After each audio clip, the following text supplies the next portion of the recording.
सब जगह जाएंगे, डोरे धागे करवाएंगे, पीर फकीरों के वहां जाएंगे, मुल्ले मौलवियों के वहां जाएंगे, सब जगह जाएंगे, आराम से ले लेंगे, प्रसादी भी खा लेंगे, मान्यता भी कर लेंगे।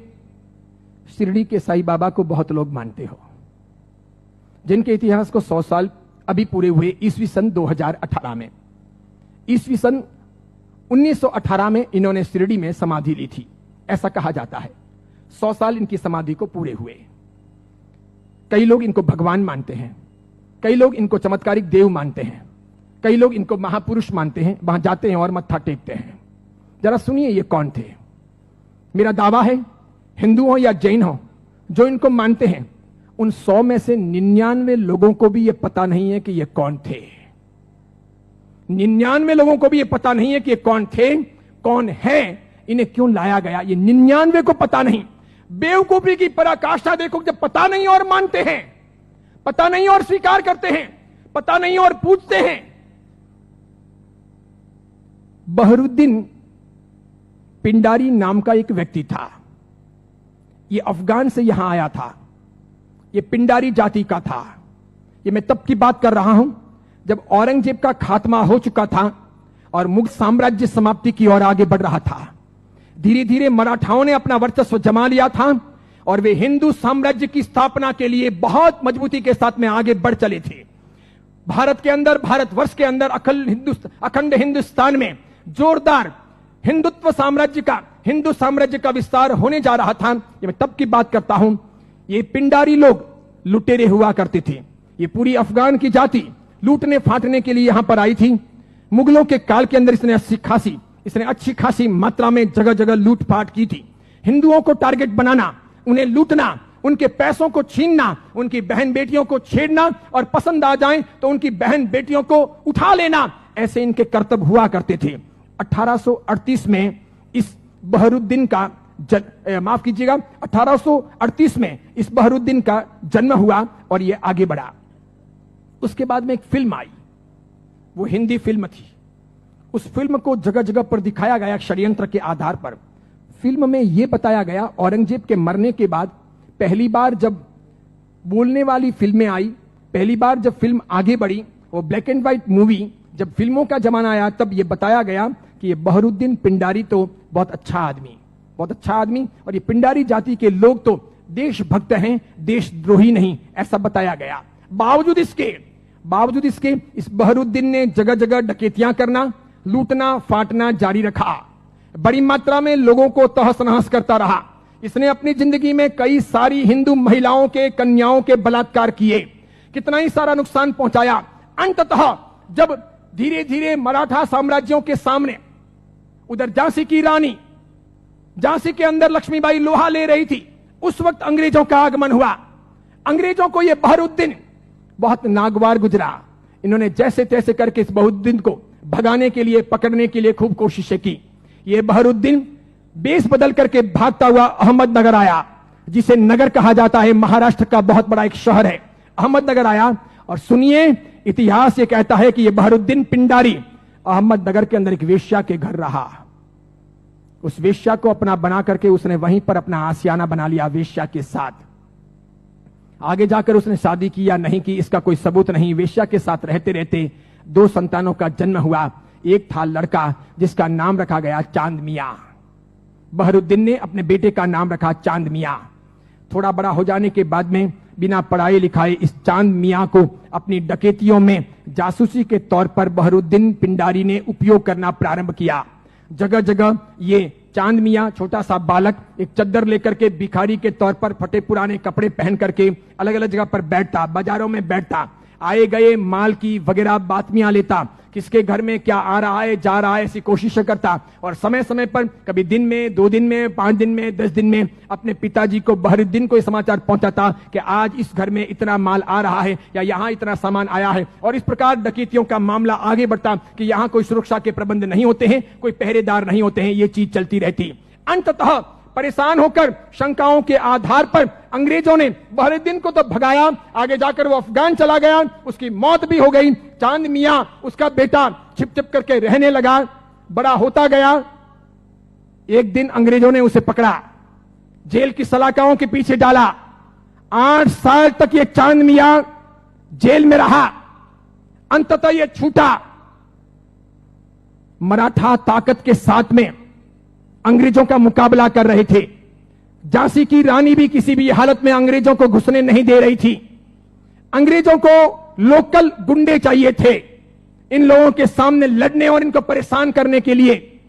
चांद मियां ने पैसे लेकर के झांसी की रानी के खिलाफ में अंग्रेजों के पक्ष में गुंडों को इकट्ठा करने और लड़वाने और मगजमारी करने के लिए तैयारी दिखाई। अंग्रेजों ने अच्छे खासे मोटे पैसे चांद मियां को दिए। ये चांद मियां महाराष्ट्र से ठेठ झांसी गया। अंततः अंग्रेजों के हाथों झांसी की रानी लक्ष्मीबाई को मरवाने में इस चांद मियां की भी भूमिका रही। उसके मरने के बाद इन अंग्रेजों ने उस चांद मियां को नवाजा।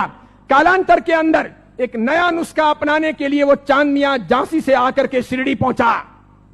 वहां सुलेमानी मुसलमानों के साथ में उसकी पहचान हुई। मूल अफगानी पिंडारी जाति का ये चांद मियां बहरुद्दीन का बेटा वहां जाने के बाद में सुलेमानों के साथ में परिचय में आकर के सुलेमानों के लिए काम करने लगा। मुसलमानों की ये सुलेमानी जाति षड्यंत्र पूर्वक हिंदुओं और मुसलमानों के बीच के भेद मिटाने और धीरे धीरे इस्लाम का भीतर से प्रसार प्रचार करने का कामकाज संभालती थी।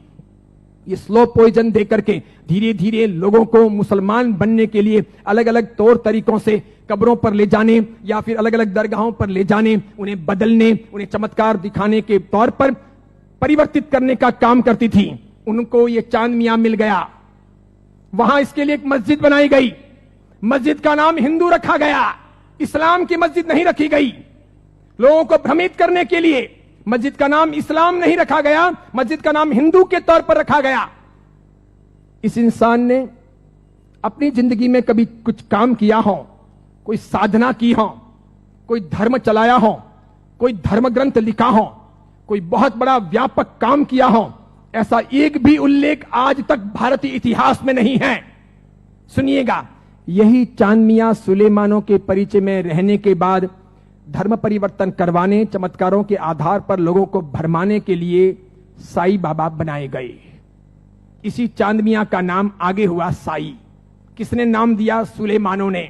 उसके लिए एक मस्जिद बनाई गई। बाद में वो हिंदुओं और मुसलमानों के बीच में सामंजस्य स्थापित करने के लिए फरिश्ते के तौर पर प्रस्तुत किया गया। देखिए आप एक मजे की बात, ईस्वी सन 1918 में इसने समाधि ली। उसके पहले फिल्में जब आती थी तब हिंदुओं और मुसलमानों के बीच का बहुत बड़ा भेद था, बहुत भेद। हिंदू मुसलमानों को पसंद नहीं करते थे भारत में, और मुसलमान हिंदुओं को पसंद नहीं करते थे। मुसलमानों को ईश्वर के नाम से बहुत एलर्जी थी, हिंदुओं को अल्लाह के नाम से बहुत एलर्जी थी। अगर आप थोड़े बहुत भी अपने प्राचीन काल में जाएं, मेरे जमाने के आसपास पहुंचे, ईस्वी सन 60 और 70 के दशक में पहुंचे, ईस्वी सन 1960 1970, और तब के जमाने में जितनी फिल्में आई तो फिल्मों में कहीं ना कहीं अल्लाह लाने पड़ते थे या फिर ईश्वर लाने पड़ते थे।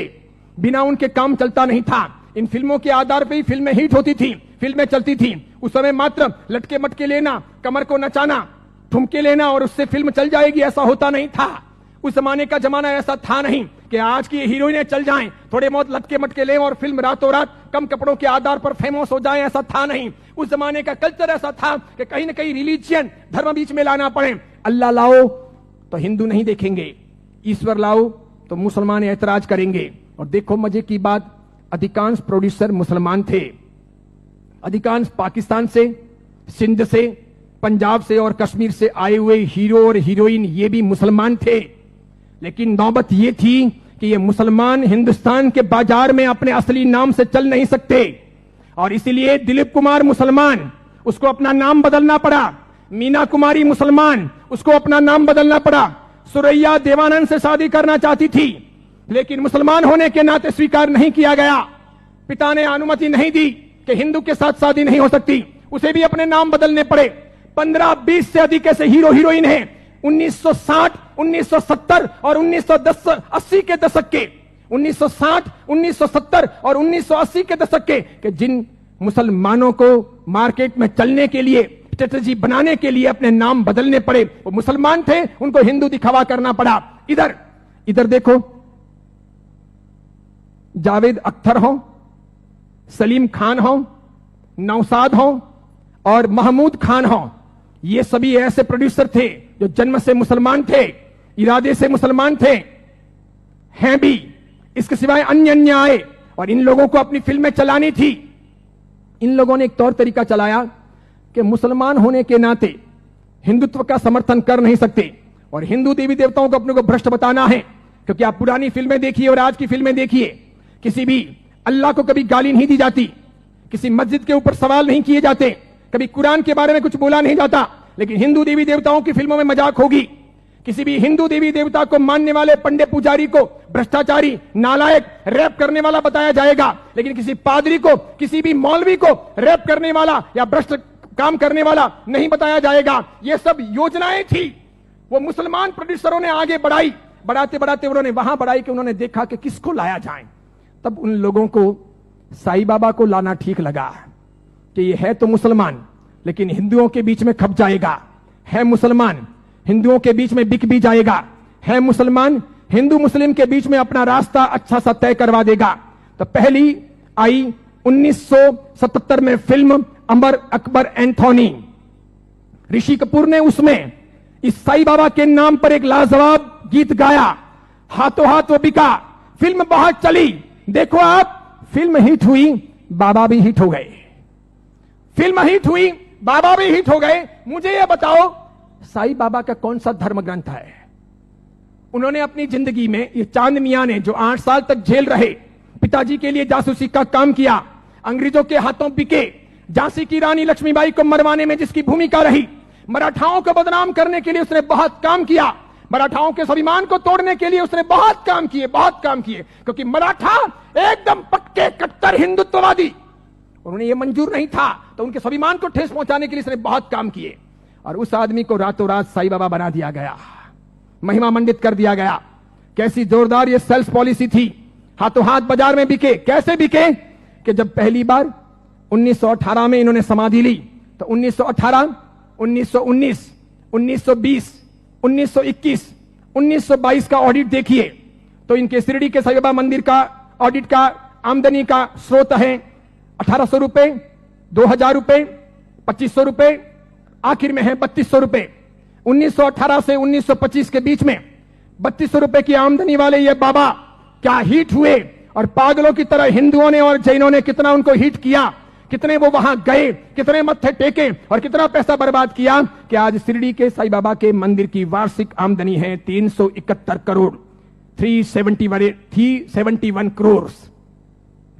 वहां मुसलमान जाने वाले 5% भी नहीं, वहां जाने वाले मुसलमान 5% भी नहीं, और जाने वाले हिंदू और जैन 95%, पैसे खर्च करने वाले अधिकांश 95%। मुझे बताइए, हिंदू धर्म के कौन से ग्रंथ में इनके बारे में क्या लिखा है? उपनिषदों में, वेदों में, महाभारत में, रामायण में, उसके बाद के किसी साहित्य में कि कभी शिरडी के साईं बाबा होंगे या हुए हैं, या वो फरिश्ते हैं, वो कोई अवतारी हैं, वो कोई हिंदू देवी देवता हैं? बिल्कुल नहीं।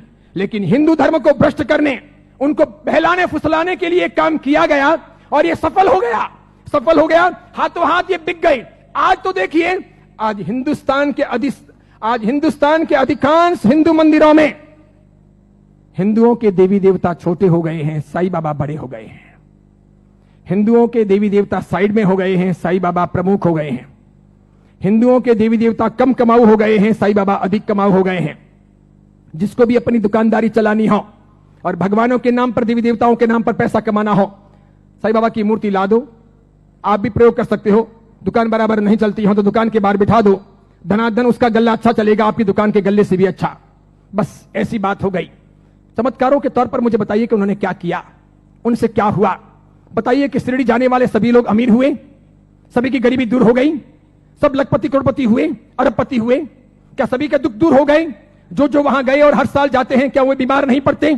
क्या उनके घर में बाल बच्चे बराबर पैदा होते हैं, वे वांझिए नहीं रहते? क्या उनके वहां पर किसी का एक्सीडेंट नहीं होता, दुर्घटना नहीं होती? क्या शिरडी जाते हैं और मानते हैं उनके सब ख्वाब पूरे होते हैं? बताइए मुझे। और दूसरी बात, एक जैन परंपरा में जन्म लेकर, अरिहंत को मानकर, सुदेव सुगुरु सुधर्म के आधार पर चलकर आपको कौन सा दुख हुआ, कौन सी भीख मांगनी पड़ी, कौन सी तकलीफें हुई? अरे मजारों पर जाकर अगर बीमारियां दूर हो सकती थी, कब्रिस्तानों पर जाकर अगर बीमारियों से हम मुक्त हो सकते थे, या शिरडी के साईं बाबा के वहां पर मत्था टेक करके हम अपने रोगों से मुक्त हो सकते थे, तो फिर बड़े बड़े अस्पतालों के निर्माण की आवश्यकता क्या थी? बीमारियां जब मजारों पर और शिरडी के साईं बाबा के वहीं पर दूर हो जाएगी, तो फिर अस्पतालों की जरूरत क्या है? कितनी बड़ी मात्रा में हिंदुओं का शोषण हो रहा है। देखना आप, आने वाले कुछ समय के बाद हिंदू धर्म दो भागों में बंट रहा है। आज मैं उद्घोषणा कर रहा हूं, ये बहुत बड़ी भविष्यवाणी है। इन दोनों के बीच में गहरा संघर्ष चलेगा और इन दोनों के बंटवारे में, इन दोनों की लड़ाइयों में दूसरे धर्म के लोग हावी हो जाएंगे।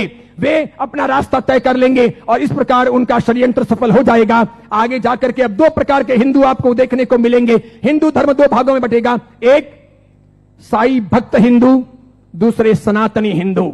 दो प्रकार के हिंदू आपको देखने को मिलेंगे। एक वे जो साईं बाबा को मानते हैं, दूसरे वे जो साईं बाबा को नहीं मानते हैं। कई सारे हिंदू पंडित पुजारी हैं, कई सारे हिंदू संत महात्मा हैं, उनको भी अक्ल नहीं है। वे भी शिरडी के साईं बाबा के वहां पर जाते हैं और उनको मानते हैं और उनके मंदिर बनाते हैं और उनकी पूजा करते हैं। उनको पता नहीं कि राम का इतिहास है, कृष्ण का इतिहास है, बजरंग बली का इतिहास है, महाभारत का इतिहास है, रामायण का इतिहास है, देवी देवताओं का इतिहास है। इनका कोई इतिहास नहीं। ये हिंदू नहीं, ये साधक नहीं।